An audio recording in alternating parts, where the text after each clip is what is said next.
Vamos a hablar hoy día del concepto asincronía paciente-ventilador em, y a modo de objetivos, el plan de hoy es describir las diversas formas de asincronía.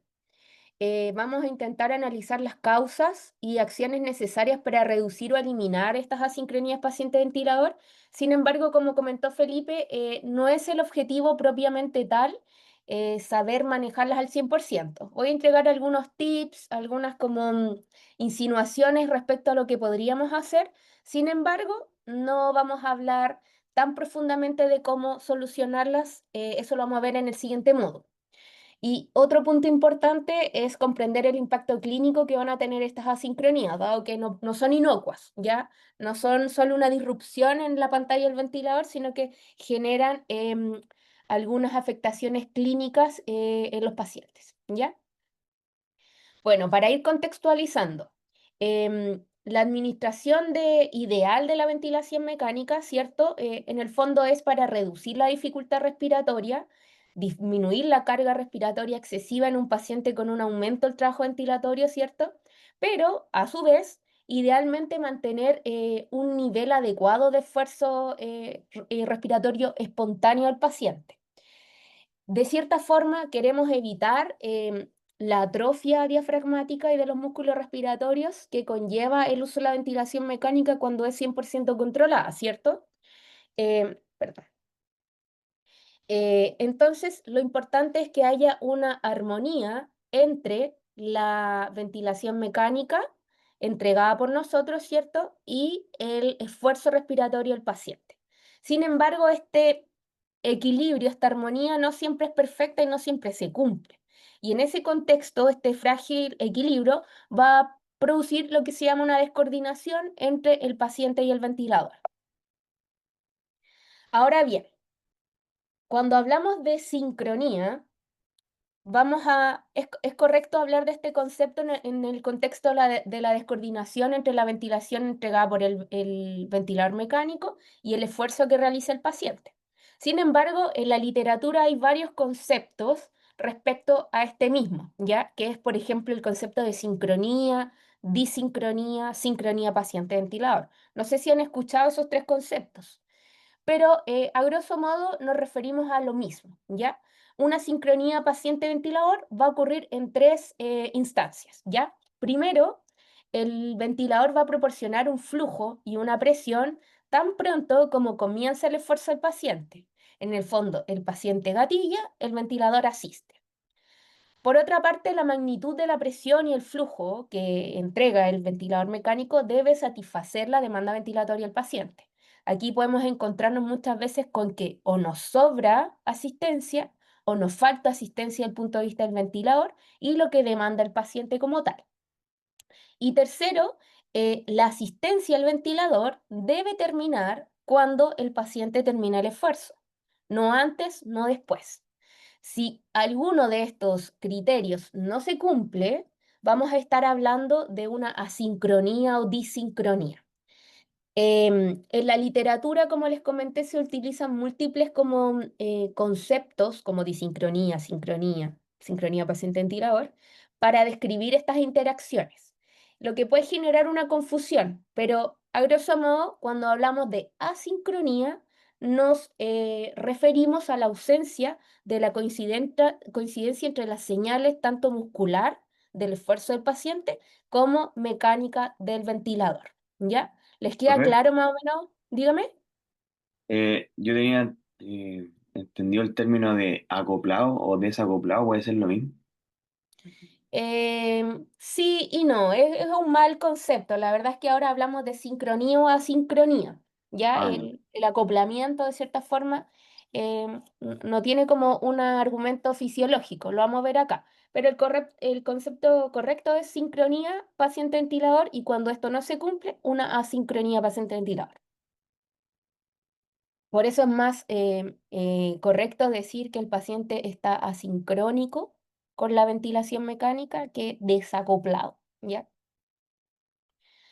Bueno, fisiológicamente, ustedes ya toda la mañana creo que hablaron de fisiología, pero lamentablemente es lo que o afortunadamente para quienes nos gusta, es lo que nos gobierna, la fisiología respiratoria, cardiovascular, renal, etcétera.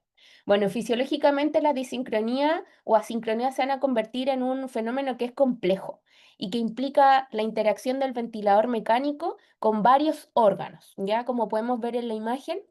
Y por si acaso, todas las referencias que yo utilicé en cada una de las diapositivas, para que ustedes sepan, están en la parte inferior de la pantalla, ¿ya? Esta imagen es de ese paper, así, ¿ya?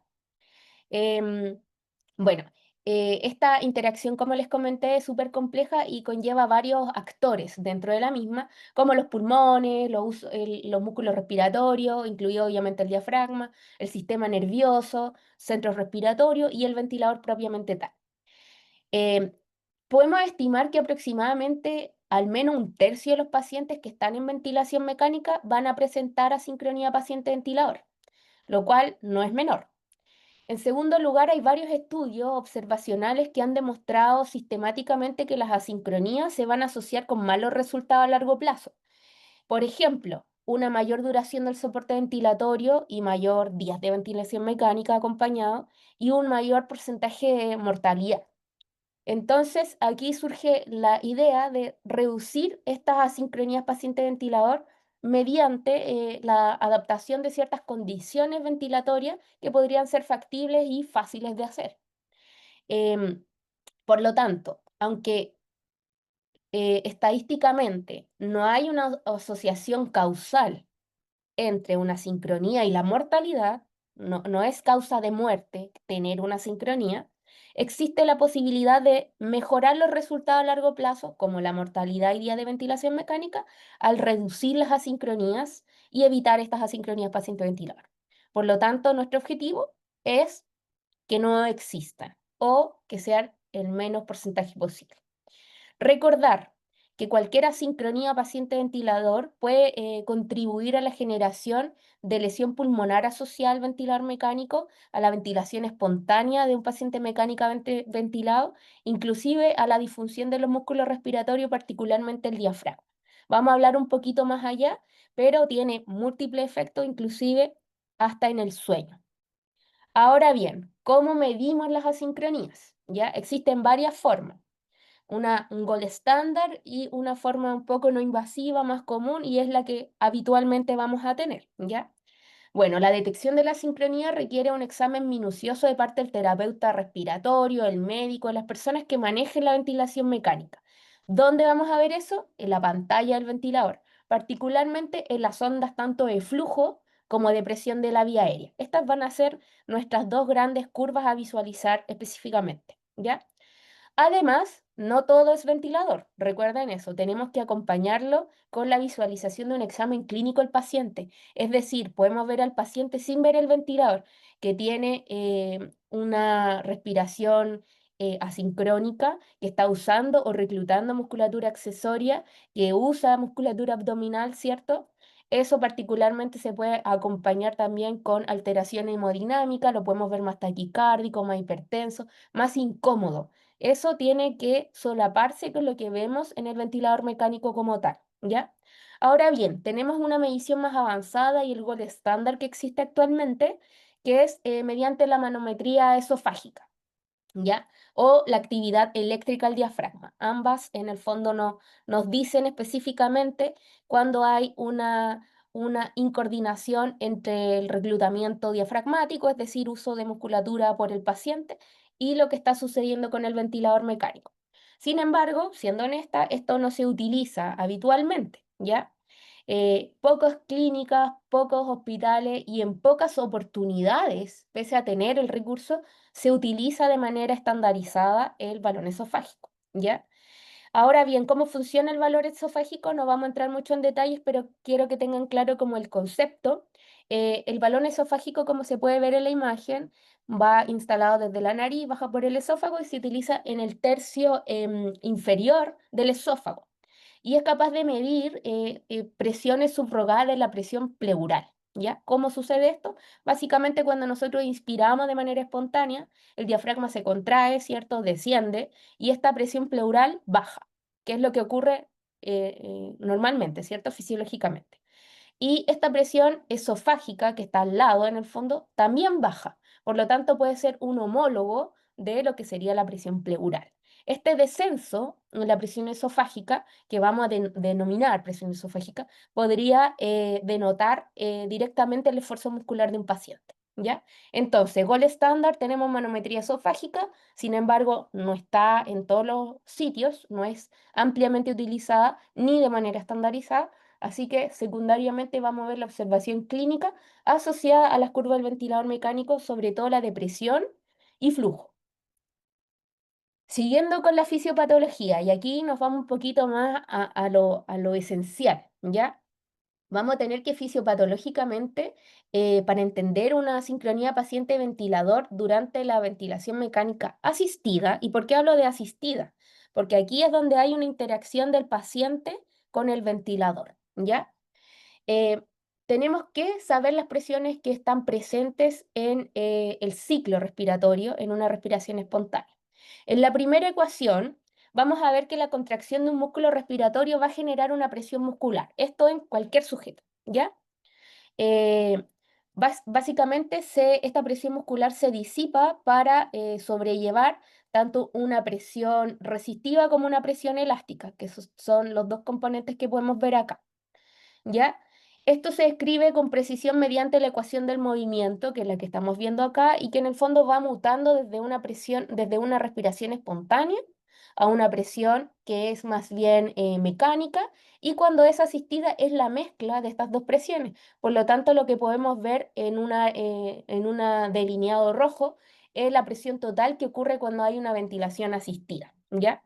Ahora, volviendo a la primera ecuación, vamos a tener que las resistencias y la elasticidad del sistema respiratorio son aquellas que vamos a vencer, y esto está acompañado del flujo y de un cambio de volumen. Si tenemos un PIB intrínseco, también va a estar metido en estas presiones que van interactuando y que en el fondo son necesarias combatir con una presión muscular durante el ciclo ventilatorio. Bueno, cuando estamos en ventilación mecánica generalmente controlada, los músculos respiratorios no se contraen propiamente tal. Por lo tanto, la presión muscular en ese contexto es cero, y toda la presión vendría, como aquí dice, PAW, que es la presión de la vía aérea, sería del ventilador completamente. Y el ventilador tiene que sobrellevar todas estas presiones para generar el ciclo ventilatorio e ingresar un volumen a un flujo determinado, con una resistencia determinada y con una elastancia determinada, ¿ya? Ahora bien, como les comenté, en la última parte de la ecuación, que es lo más importante, vamos a tener la ventilación asistida, en donde se mezcla la presión total aplicada por los músculos respiratorios y en el fondo el sistema respiratorio, que depende tanto de la presión muscular ejercida por el paciente como la presión ejercida por el ventilador mecánico, ¿ya? Y está claro que todas estas variables son estrictamente interdependientes. ¿Qué significa esto? Que en el fondo todas nos pueden influir en que aumente o disminuye la presión muscular o la presión del ventilador mecánico. Y tienen que estar en perfecta armonía para que abran la válvula inspiratoria, ¿cierto? Entre el volumen pulmonar, en el fondo mantenga y luego exhalen ese volumen. Entonces, ¿por qué es importante esta diapositiva y básicamente la fórmula final? La interacción que existe entre todas estas variables puede generar las diversas asincronías, ¿ya? Vamos a los efectos adversos. Como les comenté, son múltiples y por ende se los presento antes de presentarle las asincronías como tal, porque tienen que tener en cuenta por qué es importante no tener asincronías, reducirlas al máximo y en el fondo evitarlas, ¿ya? No son inocuas, como les comenté anteriormente, y tienen múltiples efectos adversos. De hecho, hay más que solo estos que les estoy mostrando acá, pero vamos a hablar un poquito de estos, ¿ya? Generalmente tienen múltiples efectos. Por ejemplo, el aumento del trabajo respiratorio y concomitantemente el malestar del paciente. Un paciente que está con aumento del trabajo respiratorio intubado, em, generalmente no va a estar confortable y eso puede generar incluso más asincronías, ¿cierto? Puede generar disnea, angustia y por lo tanto eso es como un círculo vicioso. Secundariamente vamos a tener la sobredistensión alveolar y lesión pulmonar, que puede ser inducida por el ventilador mecánico asociado también a la ventilación espontánea que vamos a generar. Algunas formas como de asincronía paciente-ventilador, como por ejemplo, de ahí los vamos a hablar en profundidad, el doble gatillo o el ciclado tardío pueden llevar a la entrega de volúmenes pulmonares excesivamente altos. En el fondo entregan el doble o un poco menos del doble del volumen pulmonar que uno setea o que uno tiene previsto para ese paciente. Y por lo tanto, pueden generar un riesgo de daño pulmonar que es súper importante asociado tanto al barotrauma como a la sobreextensión. Por otra parte, vamos a tener los trastornos del sueño. Acá es igual súper importante, dado que los patrones del sueño también tienen una directa correlación con los patrones respiratorios como tal, y estos se van a ver alterados. Em, en este caso, recuerden que el sueño también influye mucho en la rehabilitación posterior. Un paciente que no duerme ni descansa ni se recupera bien, posteriormente también va a tener peores desenlaces clínicos. Seguimos con el uso innecesario de sedación, pseudoanalgesia en el fondo. Normalmente, para mitigar estas asincronías, lo que es más frecuente que suceda es que sobreceden a estos pacientes, ¿ya? Y esto básicamente tiene todas las complicaciones que tiene una sedación prolongada. Inclusive en muchos van a utilizar hasta bloqueo neuromuscular cuando no pueden mitigar una asincronía que tiende a ser muy severa. Entonces, en este contexto, generalmente eh, sobresedan a nuestros pacientes. Otro punto importante que no está acá y es necesario también que lo sepan son la hiperventilación y la alcalosis respiratoria. Estos pacientes, dado que están asincrónicos, tienden a tener autodisparo o disparo o trigger reversos, que lo vamos a ver a continuación, y eso pueden llevar a una hiperventilación. En el fondo, el volumen minuto que yo tengo seteado puede inclusive duplicarse, y eso genera mayor barrido CO2 y alcalosis respiratoria. Eso también en el fondo tiene compensaciones a nivel sistémico y pueden generar más disfunción. Em, Disfunción diafragmática inducida por el ventilador o una descarga excesiva del diafragma. Básicamente ocurre cuando hay contracciones excéntricas prolongadas del diafragma. Vamos a hablar un poco de eso al finalizar esta diapositiva. En el fondo, cómo o cuán negativos podrían ser las contracciones excéntricas del diafragma.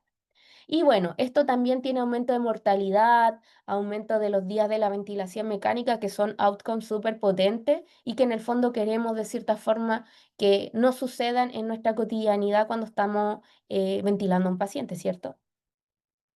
Ahora, para entender mejor las asincronías, las vamos a clasificar en tres y esta imagen me gusta mucho para clarificarlo. En la parte A tenemos las variables de trigger, ¿ya? Que es la señal que inicia la respiración. En ventilación asistida, generalmente tenemos trigger que son de flujo o presión y básicamente la inspiración sucede o abre la válvula inspiratoria cuando se detecta un esfuerzo del paciente. Vamos a tener asincronías que suceden en este punto de la ventilación. Por otra parte, en la parte B podemos ver asincronías que tienen que ver con el control de la presión o del flujo, dependiendo de los diversos modos ventilatorios. En volumen control, en el fondo vamos a tener un VT prefijado, ¿cierto? Mientras que en presión control o en modalidades espontáneas que también son presurizadas, va a ser la presión la que limite o el ingreso de VT a este paciente, ¿cierto?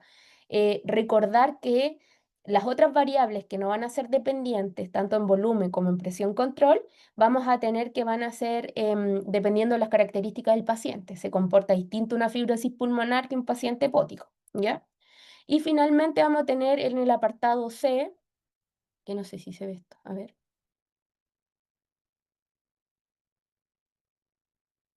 un puntero quiero acá.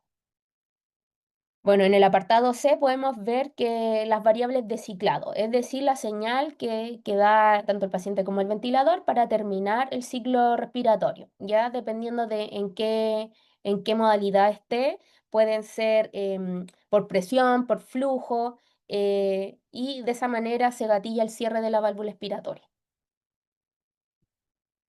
Acá tenemos Entonces las asincronías por colores y por fase. La fase A tenemos las asincronías por trigger y vamos a tener cuatro. Trigger inefectivo, trigger reverso, doble trigger y auto trigger. Vamos a verla cada una de manera separada, tratando de ver las principales afectaciones en las curvas de presión flujo. Por otra parte vamos a tener la asincronía de flujo propiamente tal, que son las asincronías de flujo insuficiente o overshooting, que es un flujo excesivo. Y además vamos a tener asincronías de ciclado, como el ciclado prematuro o tardío, ¿ya? Bueno, partiendo por las moradas, que son las de trigger, tenemos la primera que es el esfuerzo inefectivo. Yo les voy a ir mostrando curva y hablando un poquito de qué deberíamos ver y qué significa cada una de las variables. Vamos a tener primero el esfuerzo inefectivo o esfuerzo ineficaz, ya ambas significan lo mismo. Básicamente no logran el esfuerzo del paciente propiamente tal activar el ventilador, ¿ya? Se describe como una asincronía de trigger, por eso estamos en la parte moradita, ¿cierto? Pero pueden ocurrir en diversas partes de la ventilación mecánica. Ahora las vamos a ir tratando de manera docente, tratar de ir clasificándolas, por eso se la muestro en esta parte de la clase. Eh, ¿Por qué es importante esta? Es alta, tiene una alta incidencia. De hecho, se ha reportado que tienen hasta 38% de los pacientes en ventilación mecánica presenta algún esfuerzo inefectivo. Y sobre todo en pacientes con ventilación mecánica de manera que son, o sea, de manera prolongada. Esto aumenta, obviamente, como hablamos de outcome, días de ventilación mecánica y mortalidad, que no vamos a hacer mucho más énfasis en eso que ya los hablamos. ¿Ya? Pero en el fondo es altamente probable encontrarnos con un esfuerzo inefectivo en nuestro paciente. Generalmente podemos identificarlo porque generan una distorsión en la curva de flujo. Por lo tanto, nos vamos a situar en la primera parte de la pantalla, que es la curva de flujo-tiempo, ¿ya? Podemos ver un aumento abrupto del flujo inspiratorio o una disminución del flujo expiratorio, que también es abrupto, y esto indica esfuerzo del paciente, ¿ya? Y que son esfuerzos ineficaces, que no están en concordancia con el ventilador mecánico. La tercera curva es el balón esofágico, la presión esofágica. No la tenemos habitualmente, por lo tanto vamos a ver en todos los ejemplos las tres curvas para que vean lo que está sucediendo a nivel muscular y lo que podemos ver en las otras dos curvas, que es lo que vamos a ver habitualmente, ¿ya? En esta figura particularmente podemos ver que el esfuerzo inspiratorio del paciente no va seguido de una respiración mecánica, que vemos acá las flechas que son de color rojo. Tenemos un gran esfuerzo diafragmático, sin embargo no se gatilló un ciclo, ¿ya? Solamente hubo una disrupción en la presión y en el flujo, pero no gatilló el ciclo como tal. En cada respiración también vemos un retraso en la activación del esfuerzo, que son em, estas líneas punteadas negras, en donde podemos ver que el paciente ya empieza a hacer esfuerzo en el balón con la presión esofágica, pero el ciclo empieza mucho tiempo después. Por lo tanto, esto podría ser también gatillante de esfuerzos que son inefectivos. Tenemos un esfuerzo inefectivo y tres ciclos con un esfuerzo que está retardado, ¿ya? Ya, tenemos esta segunda imagen, que también estamos hablando de esfuerzo inefectivo. Tenemos aquí en la primera parte, en la línea apuntada, que empezó un esfuerzo seguido o sea, un esfuerzo diafragmático, ¿cierto? Y gatilló una ventilación. Sin embargo, en los ciclos siguientes hay mucha disrupción en la curva de flujo, ¿ya? ¿Qué vemos acá? En esta flecha roja tenemos distorsión de un flujo asociado. En la primera flecha podemos ver que durante la inspiración mecánica hay un aumento en la forma de flujo, ¿ya? De hecho, iba descendiendo, luego aumenta como de manera circular este flujo. Y ahí hay una disrupción. Y en la segunda parte, como les comenté, también pueden haber disrupción en el flujo expiratorio. Tiende a haber una disrupción en la parte final del flujo expiratorio, y lo cual si lo vemos con presión esofágica, en ambos sitios hay un esfuerzo inefectivo que no gatilló una ventilación. En el fondo estaba entre medio de un ciclo, ¿ya? Ahora, ¿cuáles son las causas? Vamos a hablar de causas y algunas soluciones, pero recordar que de manera muy específica vamos a hablar del manejo de la sincronía en otra clase, en otro módulo. Pero igual para que sepan más o menos qué podemos ir haciendo a priori. Sí, a mí en la universidad me enseñaron un dicho que en el fondo como evalúas, tratas. Cuando tú ves específicamente la causa que está generando esta asincronía, es muy probable que llegues rápidamente a la solución. No hay una receta como tal. Tú tienes que identificar adecuadamente lo que está sucediendo fisiológicamente y luego la solución va a llegar como por añadidura. Bueno, los esfuerzos inefectivos, los ajustes que predisponen generalmente a desencadenar este tipo de asincronía, son una baja sensibilidad del trigger y también cuando los músculos inspiratorios tienden a ser débiles, cuando el drive respiratorio está muy bajo, es decir, el paciente tiende a estar muy sedado. Y también en los pacientes con EPOC o con asma tienden a tener este componente de hiperinsuflación con un PIB intrínseco mayor y pueden generar este tipo de asincronía dado que no pueden gatillar por este PIB intrínseco muy elevado. ¿Ya? Otro punto importante respecto a los ajustes del ventilador es una asistencia o una presión que está muy elevada y por ende también puede generar este tipo de asincronía. ¿Cuáles son las soluciones? Bueno, el primero es un trigger mucho más sensible, ya que no cause, tiene que ser equilibrios acá, que no cause activaciones automáticas, ya, pero que disminuya las activaciones ineficaces. Generalmente, cuando tenemos pacientes con hiperinsuflación dinámica, tenemos que tomar en consideración ajustes que reduzcan la hiperinsuflación dinámica, disminuyan el PIB intrínseco y a veces se pueden combatir con PIB extrínseco, con tiempo expiratorio más prolongado y con asistencia farmacológica, ya corticoide, broncodilatación, etcétera. La segunda sincronía va a ser el autotrigger, ¿ya? Básicamente el autotrigger ocurre cuando el ventilador se activa en ausencia de un esfuerzo inspiratorio al paciente propiamente tal, ¿ya? En este caso, como vemos en la imagen, en la tercera curva, la presión diafragmática, hay una ausencia de activación del diafragma. Sin embargo, en la franja celeste, como podemos ver, hay un gatillo, hay un ciclo ventilatorio que no está acompañado de una contracción diafragmática.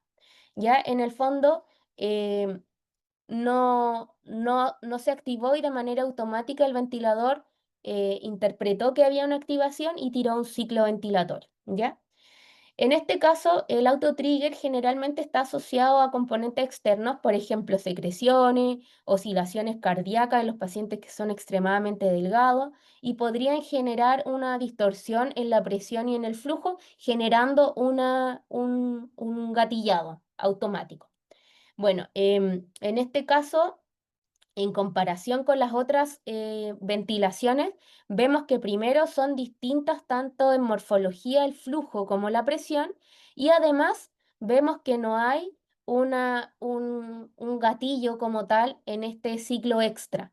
Como podemos ver en la presión, este es un ciclado por presión, hay un esfuerzo inspiratorio el paciente en este círculo amarillo que se acompaña de una respiración propiamente tal y un aumento de la presión y el flujo. Sin embargo, en el área celeste no hay una caída de la presión significativa, pero el ventilador interpretó esta mini caída como un ciclo respiratorio. ¿Ya?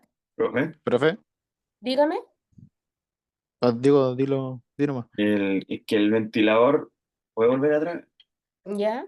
Que el ventilador, es que hay, a ver, espérese. Ahí en la segunda línea, ¿Ya? ¿En la el depresión ventila, esta?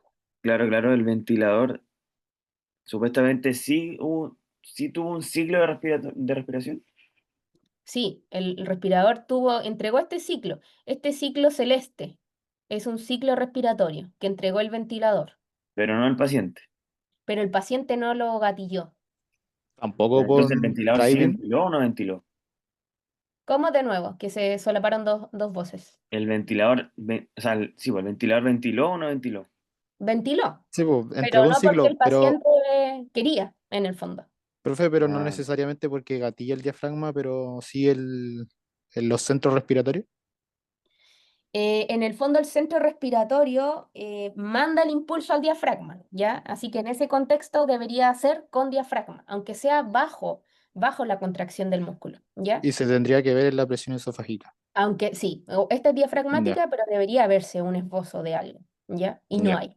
Ahora, si se dan cuenta, lo vamos a ver en la siguiente, pero efectivamente aquí hay un gatillo pequeño que el ventilador interpretó que era una activación muscular, ¿ya? No siempre tenemos la presión diafragmática para corroborarlo. El ventilador gatilló aquí porque vio un descenso en la presión y por lo tanto interpretó que era un esfuerzo.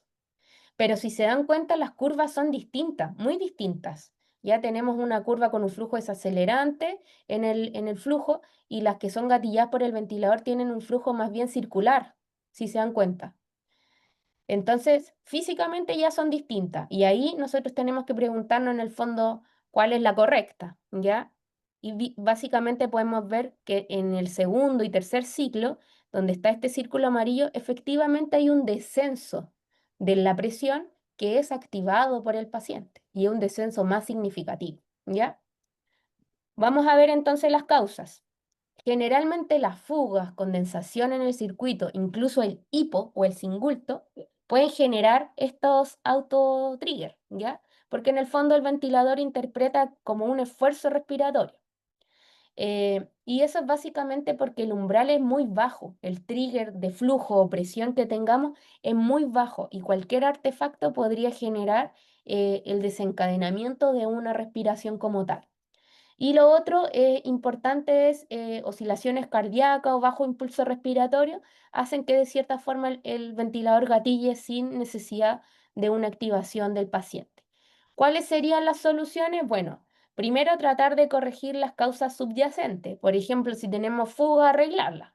Si tenemos agua, hipo, etcétera, intentar que eso se reduzca. Si no, en el fondo, también podemos minimizar el umbral de activación en el fondo, ¿ya? En este caso requieren una activación un poco más alta, ¿ya? Tenemos que decirle al ventilador que no gatille por cualquier cosa, sino que gatille cuando efectivamente vea un esfuerzo real del paciente. Y ahí aumentamos el trigger, ya sea de flujo o de presión. No vamos a llegar a un trigger gigantesco, eso lo vamos a ver en otras clases, ya, pero en el fondo para que tengan una idea. Profe, Y dígame, una causa también puede ser una técnica kinésica de presión-descompresión. sí, la genera de todas maneras, Ya. pero ahí, pese a que no hay contracción del diafragma propiamente tal, y eso es lo importante de coordinarse con el paciente. Uno Claro, no ya. hace presión-descompresión sin ver el ventilador. La idea es Ya. que sea coordinado, ¿ya? Y bueno, a veces también dice la literatura que evitar el trigger de presión y generalmente hacer algo como de flujo para que de cierta forma podamos activar de manera mucho más adecuada la presión que el diafragma está ejerciendo. Seguimos con el doble trigger. Bueno, el doble trigger o doble disparo son dos respiraciones contiguas, como pueden ver tanto en la curva de flujo, presión y volumen. ¿Ya? Acá no tenemos balones esofágicos, estamos viendo un ventilador como lo vemos habitualmente. ¿Ya? Generalmente están separadas por un tiempo expiratorio que es súper cortito, como podemos ver aquí en la imagen. Em, ¿Qué pasa acá? El doble gatillo básicamente se debe a una demanda ventilatoria que es mayor a lo que nosotros le estamos entregando con el ventilador. Y en el fondo tienen un tiempo inspiratorio que es demasiado corto en relación al tiempo neural que necesita el paciente, lo que va a generar dos ciclos respiratorios. ¿Qué es lo negativo de esto? Generalmente, cuando van entre medio del primer ciclo, el paciente inspira, como podemos ver acá en la presión, hace un esfuerzo inspiratorio y genera otro ciclo, generando que haya un doble ingreso de volumen. ¿Ya? No es doble como tal, pero uno completo y un tercio del otro o dos tercios, independiente de cuánto sea, es más del volumen que yo tengo previsto para este paciente, ¿ya? Y en este contexto es dañino porque estamos ingresando doble volumen pulmonar, ¿cierto? Bueno, generalmente el flujo que nosotros entregamos tiende a ser inadecuado, es mucho más bajo. Por lo tanto, el VT y la presión es más baja de lo que requiere el paciente como tal. También, como podemos ver en la figura, puede generar estos volúmenes altos, como ven en la tercera parte, ¿cierto? Causar una sobreinsuflación y induciendo de cierta forma un daño pulmonar asociado a este volumen. También incluso pueden Profe, tener afectaciones cardiovasculares. Dígame. el anterior, eso de, o el doble trigger, ¿es lo mismo que trigger reverso o no tienen relación? Tienen relación, pero no es lo mismo. El trigger reverso puede llevar a un doble trigger. Vamos a verlo a continuación, el trigger reverso. Ah, ok. Gracias. Pero son distintas, ¿ya? Bueno, también cuando hay mucho volumen pulmonar, tiene afectaciones en las presiones como intratorácica y también afectar la poscarga del ventrículo derecho. Así que es compleja el doble trigger. Las causas, bueno, ciclados cortos o prematuros bajo a una, o sea, debido a una asistencia que es insuficiente, ¿ya? O ciclados prematuros debido a un umbral o trigger de disparo que tiende a ser alto. Soluciones en el fondo, aumentar el tiempo inspiratorio en una respiración que es ciclada por tiempo o aumentar el flujo inspiratorio para optimizar el tiempo en aumento en una presión que es, o sea, en una modalidad que es gatillada por, o sea, presurizada, presión control o espontáneo presión de soporte, ¿ya?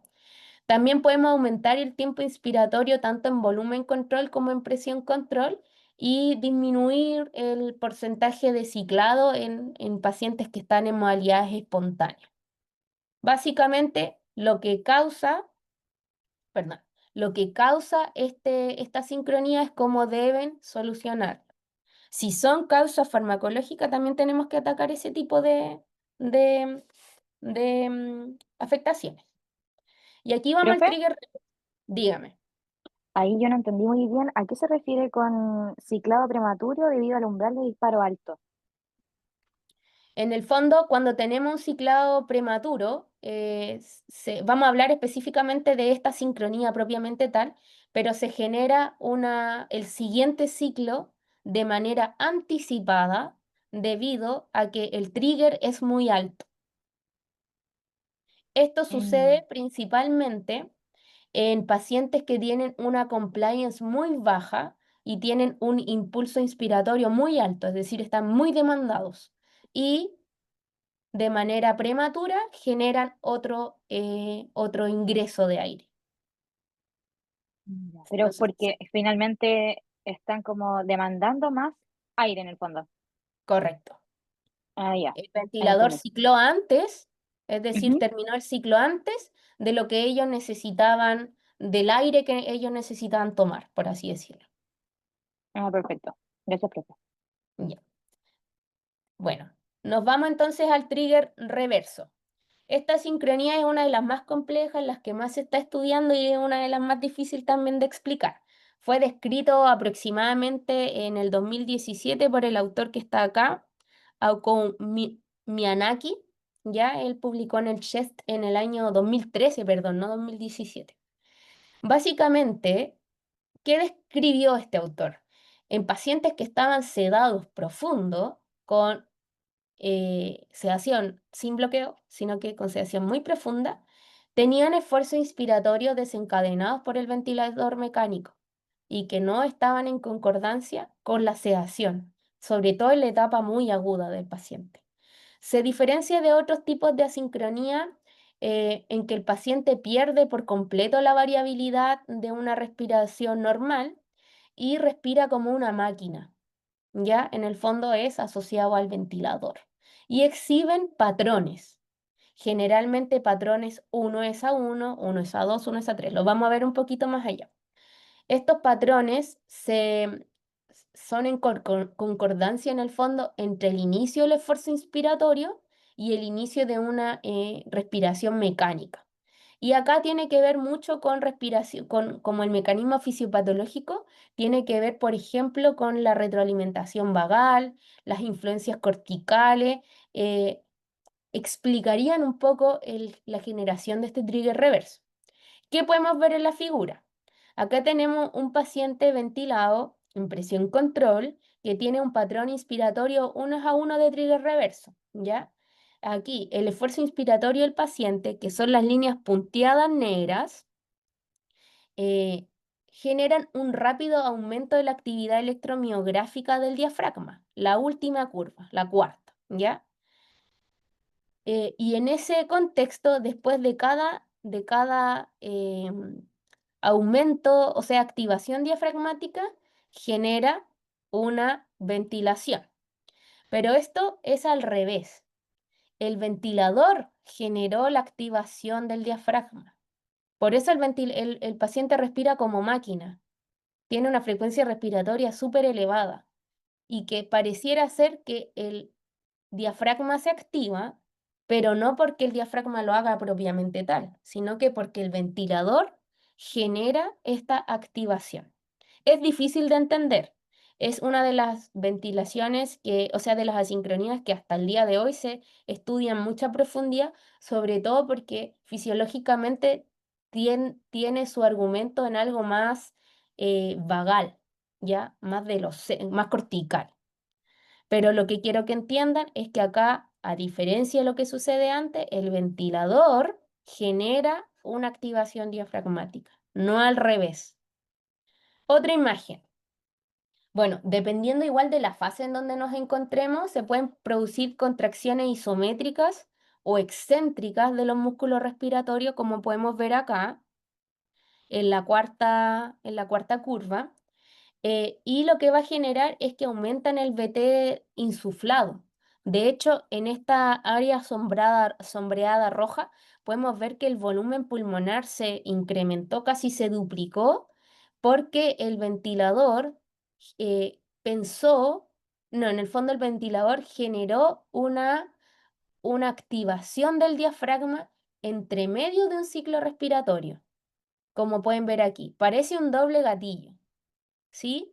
Pero lo que está pasando en este minuto es que el ventilador generó el ciclo, pero concomitantemente generó que se active el diafragma entre medio de este ciclo y por lo tanto genera otro ciclo respiratorio, ¿ya?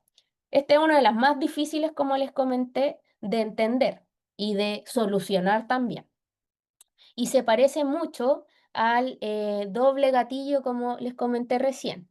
La diferencia está en que el volumen, por ejemplo, acá no termina el ciclo y ya está incrementando el volumen pulmonar, mientras que en el otro son dos volúmenes distintos, dos curvas distintas tanto de flujo, presión y volumen.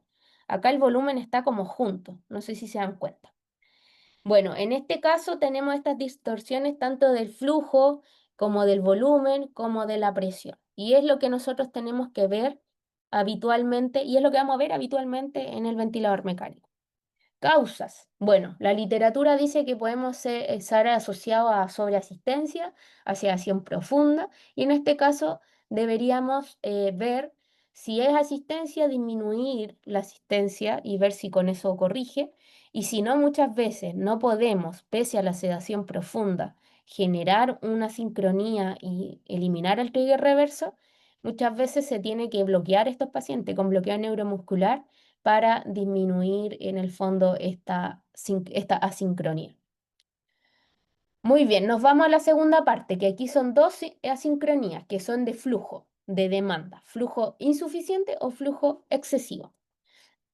Bueno, acá tenemos el flujo insuficiente, básicamente se trata de un nivel de asistencia que estamos dando de presión, si estamos en una modalidad por presión, que va a ser inadecuado para las demandas que tiene el paciente. Y por lo tanto, hay un impulso mayor de parte del paciente que no está sopesado por el ventilador. ¿Cuándo sucede? A veces, habitualmente en sepsis, en acidosis metabólica, podemos ver que es muy frecuente tener este flujo insuficiente. Y aquí esta discrepancia, de cierta forma, se va a asociar mucho al estado clínico que tiene el paciente y a los músculos accesorios que esté reclutando en ese minuto. Por lo tanto, es importante que cuando vemos esta sincronía, tratar de solucionarla de manera precoz, ¿ya? En la imagen podemos ver que la contracción vigorosa de los músculos inspiratorios, que es la tercera y la cuarta curva, estamos viendo presión esofágica y presión diafragmática, ambas relacionadas con la musculatura accesoria como tal. ¿Y qué podemos ver acá? Que la magnitud de esta contracción es tan grande que genera un flujo inspiratorio redondeado, como podemos ver en la primera curva, ¿ya? Pero asociado a eso, el flujo no debería ser tan redondeado, sino que tendría que tener este flujo más bien como en aceleración, pero vamos a tener una muesca acá, que en este caso es gigantesca, en la presión, en donde podemos ver que falta flujo, que en el fondo falta presión, y hay una caída de en la curva de presión con este pico secundario, ¿ya? Eh, en este Profe, caso, dígame, ¿y ese flujo restante al caer la presión lo asiste el ventilador? en este caso no lo asistió el ventilador y lo hizo el paciente. Por eso se Ya. puede ver una doble muesca de flujo, ¿ya? En este caso, en concordancia a las demandas insuficientes o sea, la demanda alta que no está siendo sopesada por el ventilador. Este es sencillo de ver, se ve generalmente en el flujo redondeado y la presión que tiene esta muesca, ¿ya? Ahí. Causas, en volumen control el setting de flujo tiende a ser muy corto, en un espontáneo, en un presión control generalmente la presión es demasiado baja o hay un rise time muy largo y además a nivel como fisiológico la demanda ventilatoria es excesiva y hay un tiempo neural que no va en concordancia. Las soluciones sería aumentar el flujo inspiratorio como tal, si estamos en volumen control, por ejemplo, con un tiempo inspiratorio más bajo para que el flujo sea más elevado, sino cambiar a modo presión control o espontáneo dependiendo de en qué parte del ciclo de agudez, gravedad tengamos al paciente. Si el primer día el paciente no vamos a pensar en pasarlo a espontáneo, ¿ya? Tenemos que ver bien en qué estamos con el paciente. Por otra parte, tenemos flujo excesivo, que es lo contrario, ¿ya? En este caso, estamos sobre soportando al paciente y esto generalmente tiene que ver con un drive bajo o con una sobreasistencia añadida propiamente tal. Y acá el cambio del patrón de flujo, más allá que sea como decreciente típico de un esfuerzo muscular, aquí hay una disminución rápida en el flujo inspiratorio, como pueden ver acá en la primera curva. Está el flujo bajando propiamente tal y hay una muesca, ¿ya? Esto básicamente tiene que ver con un ciclado, con un paciente que tiene una constante de tiempo que es larga, y eso en el fondo es el signo de una contracción muscular, como podemos ver en la cuarta curva y en la tercera curva, que es de presión esofágica y actividad como eléctrica del diafragma, ¿ya? En fondo, en la figura vamos a ver que la expresión de las vías respiratorias tiene una forma cuadrada, ¿cierto? La segunda curva. Hay una disminución abrupta del flujo que va en concordancia con este muesca en la presión. Y hay un retraso significativo también en el que a menudo se ve como cuando sobra asistencia. ¿Cuáles van a ser las causas entonces? Generalmente en volumen control, a diferencia de la sincronía anterior, tenemos un flujo que es muy elevado, una presión que es muy alta y un rise time que es muy corto. Entonces las soluciones serían en relación a lo mismo. Flujos inspiratorios que tienen que ser menor, presiones que tienen que ser menor. En el caso del flujo es cuando tenemos al paciente en volumen control y en presión, la reducción de la presión en modalidades presurizadas, tanto espontáneas como asistidas. Y por último vamos a tener las últimas dos sincronías que son de ciclado prematuro y el ciclado tardío. Bueno, el ciclado prematuro básicamente ocurre cuando la válvula de exhalación o de expiración se abre demasiado pronto, ¿ya? Por eso es prematuro. Y la inspiración mecánica dura menos que la inspiración neural. De esta forma, generalmente se asocia a un soporte insuficiente. Generalmente, el esfuerzo inspiratorio, después de una insuflación del ventilador mecánico, incrementa el trabajo de la respiración y esto es lo negativo, pone en riesgo al paciente de gatillar doble, ¿ya? De un doble gatillo, que es la que vimos al comienzo de la clase. Y recuerden que el doble gatillo implica un doble volumen también, que es lo que también tiene relación con el trigger reverso. Bueno, esta sincronía puede presentarse de dos maneras, ¿ya? La primera es cuando el flujo inspiratorio em, 0 existe después de la apertura de la válvula. Es decir, la válvula se cerró y el paciente todavía sigue tomando aire, ¿ya? Y eso se puede ver como una disrupción en el flujo en la primera gráfica, entre las líneas rojas, y que está en concordancia con un descenso o una activación muscular a nivel de la presión esofágica, ¿ya? Por otra parte, podemos ver una disminución del flujo expiratorio como tal, que la vamos a ver en la siguiente diapo con mayor cautela, y que dura algunos milisegundos, y eso tiene que ver con un aumento y una disminución gradual del flujo, ¿ya? Este patrón tiene en forma de onda de tiempo de flujo, también es una señal de que todavía existe actividad muscular eh, inspiratoria cuando la válvula inspiratoria ya está cerrada. ¿Qué podemos ver acá? Esta imagen es más como computarizada, pero para que se acuerden ustedes de cuando hablamos de de ciclados prematuros. Nosotros en espontáneo, que es una modalidad presurizada, ¿cierto? Y en presión control tenemos como injerencia sobre el ciclado, ¿cierto? Y esto es de manera porcentual. Como podemos ver, nosotros cortamos el ciclado del ventilador según porcentaje. En la primera tenemos el 50%, 25% y un 10%. En la medida que nosotros vamos generando un ciclado más precoz, es decir, con un porcentaje mayor, podemos tener este tipo de asincronías, ¿ya?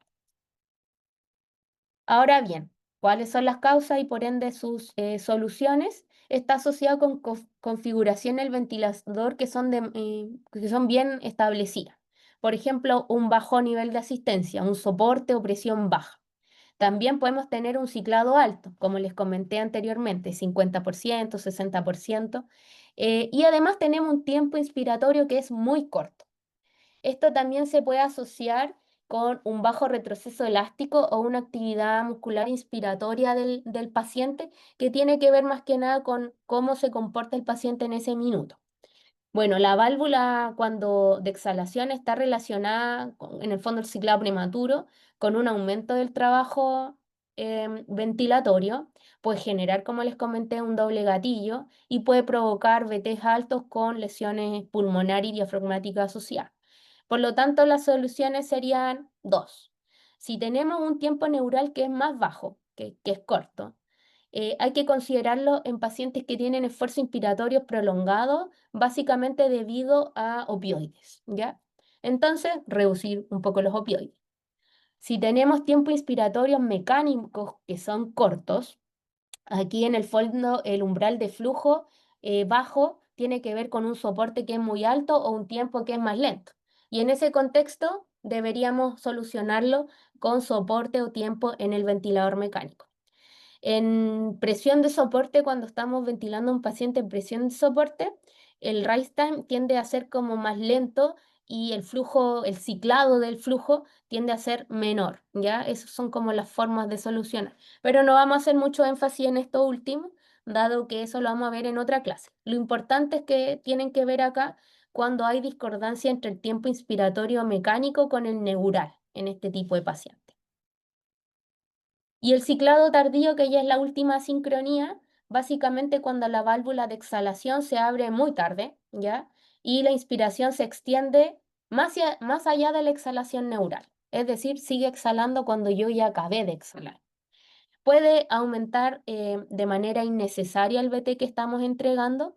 Como pueden ver acá, bueno, acá no hay como una curva de volumen como tal, pero tenemos el término de la inspiración que está en el balón esofágico y en la presión gástrica.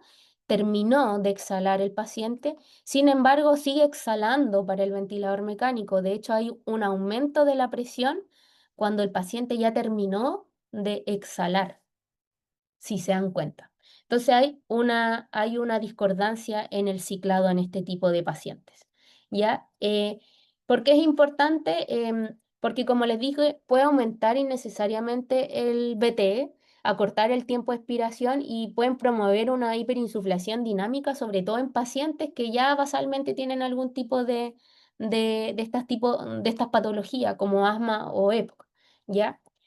Durante el modo presión de soporte, nosotros podemos ver una rápida disminución del flujo inspiratorio, que la vemos aquí al terminar la inspiración, como ven en la flechita, seguida de una disminución exponencial hacia final de la inspiración mecánica.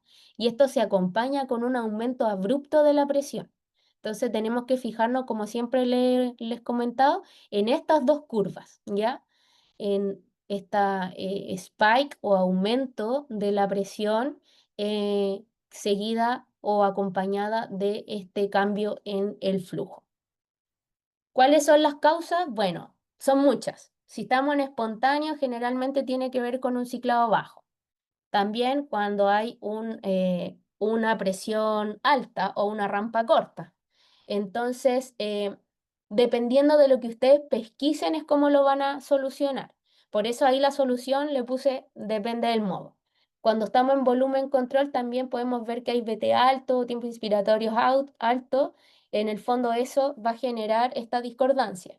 Y muchas veces hay algunos médicos, kinesiólogos, depende de quién se haga cargo, que les gusta ventilar con una pausa inspiratoria constante o continua. Eso también a veces puede generar asincronía de este tipo, ¿ya? Y cuando hablamos de un paciente con hiperinsuflación, hipótico, con obstrucción bronquial, la resistencia a la vía aérea tiende a generar este tipo de asincronía, un aumento de las mismas. Por lo tanto, nuestros esfuerzos deberían ir a disminuir. ¿Y cuál va a ser la importancia? Bueno, como les comenté, algo nuevo en el fondo que se habla mucho es acerca de la contracción excéntrica del diafragma. Este artículo de García Valdés incluso tiene a un colega nuestro chileno, que es Felipe Damiani, publicaron en el 2013 el efecto de las contracciones excéntricas a nivel diafragmático.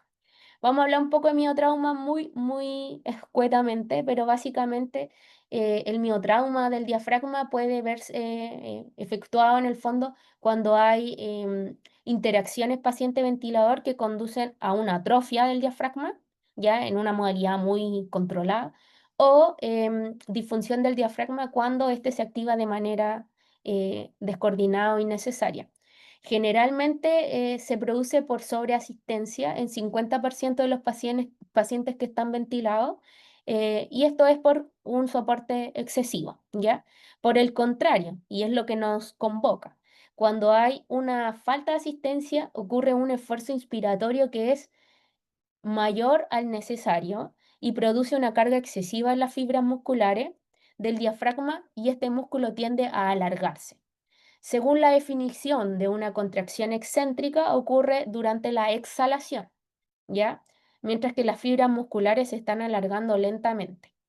Y este fenómeno puede aparecer en algún tipo de asincronía. De hecho, se ha evidenciado en estas cuatro: trigger reverso, esfuerzo inefectivo, un ciclado corto y el esfuerzo posterior a una inspiración.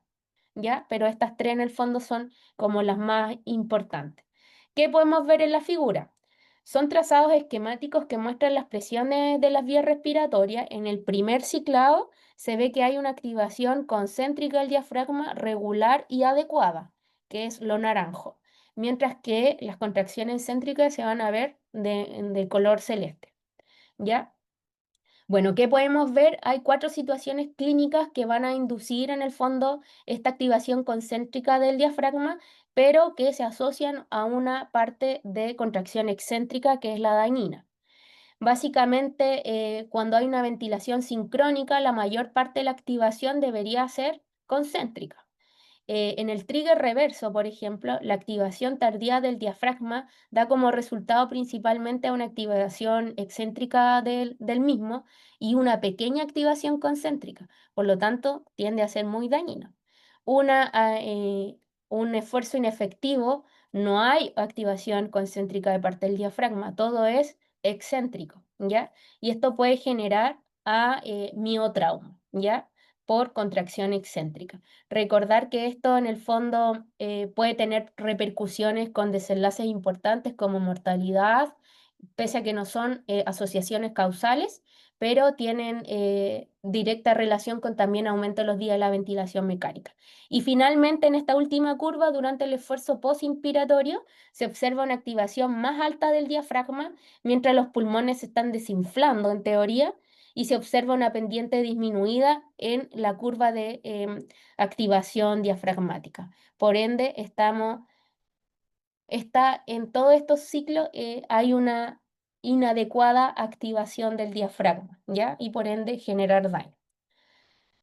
Bueno, y para ir culminando, hay un estudio reciente de Telías y colaboradores que en el fondo muestra un poquito acerca del esfuerzo inspiratorio según el modo de ventilación y podemos ver que en presión control, más allá de hablar un poco de esta asincronía y del esfuerzo esofágico que produce todo eso, podemos ver que hay un aumento mucho más pronunciado del volumen corriente, volumen tidal, asociado con una presión muscular, lógicamente, en presión control más que en volumen control. Y esto principalmente con patrones como el trigger reverso, el doble gatillo, el trigger o auto trigger, ¿ya? Que son las que hablamos anteriormente. Y todas estas pueden resultar en lo que ya hablamos, un aumento inadecuado del volumen más allá de lo que nosotros tenemos prefijados. Ahora bien, a practicar. No sé si se ve, este es un videito, sí, ahí se ve. Esta primera curva, tenemos, o sea, este primer ejemplo, tenemos un paciente ventilado en donde tenemos curvas de, a ver, déjame sacar esto. Volumen, flujo, presión, presión esofágica y presión transpulmonar. ¿Qué asincronía pueden ver acá? No, anterior, perdón. Donde tenemos que hay una disrupción en el flujo, lo cual se acompaña con un descenso en la presión esofágica y una alteración en el flujo, como les comenté, y en la presión, que de manera concomitante. ¿Qué asincronía sería?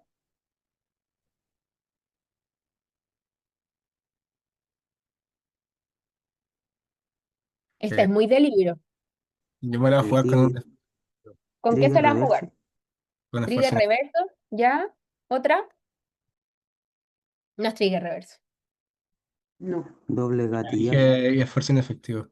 Muy bien, esfuerzo inefectivo. El esfuerzo inefectivo veíamos que teníamos una alteración en la curva de flujo en la parte expiratoria o inspiratoria, en este caso es expiratoria, que está redondeado, no tiene una espiga como tal, y además tiene una muesca en la presión, donde vemos que le faltó un poco de flujo para terminar esta inspiración. Muy bien, siguiente, esta. Son solo 3 ejemplos.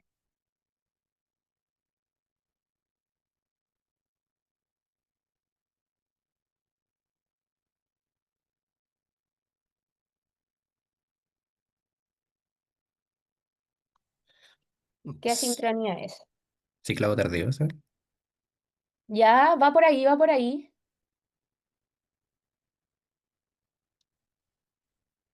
Este ciclado prematuro, Prematuro. ¿ya? Muy bien. En el fondo el paciente aquí sigue inspirando después de que el ventilador ya cicló la expiración, por eso podemos ver principalmente un flujo insuficiente en la parte exhalatoria de la curva de flujo, como podemos ver acá. Y esto lógicamente en concordancia con la presión esofágica. Ahora bien, yo siempre les digo que miren solamente las curvas de volumen, flujo y presión, que son las que ustedes van a ver habitualmente. Uno ve secundariamente lo que está sucediendo a nivel de diafragma, pero en lo cotidiano no vamos a tener presión esofágica, ni presión gástrica, ni actividad eléctrica diafragmática. Vamos a tener curva de presión, flujo y volumen, ¿ya? Y la última, este es más fácil, Suena doble de trigger. Doble trigger. ya, muy bien. Doble trigger, ¿ya? Recuerden que al igual que trigger reverso, podemos ver lo que sucede a nivel del volumen, que es lo más importante. Miren cómo en esta última parte, pausa, tenemos casi el doble del BT que yo estaba manejando con este paciente, que era Peri 400, aquí deben haber Peri 800.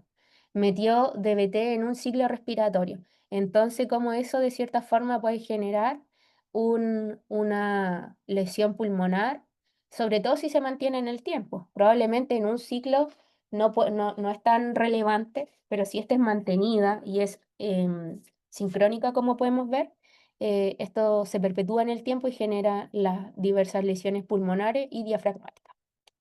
Eso, chicos, sería lo que les puedo contar acerca de la sincronía. ¿Tienen alguna duda, además de las que ya vimos? Súper claro, profe. Clarito. Igual es difícil de verlo. Es difícil, Sí, requiere totalmente harta enfocar la práctica práctica. y harto eh, exponerse un poco a ver las curvas.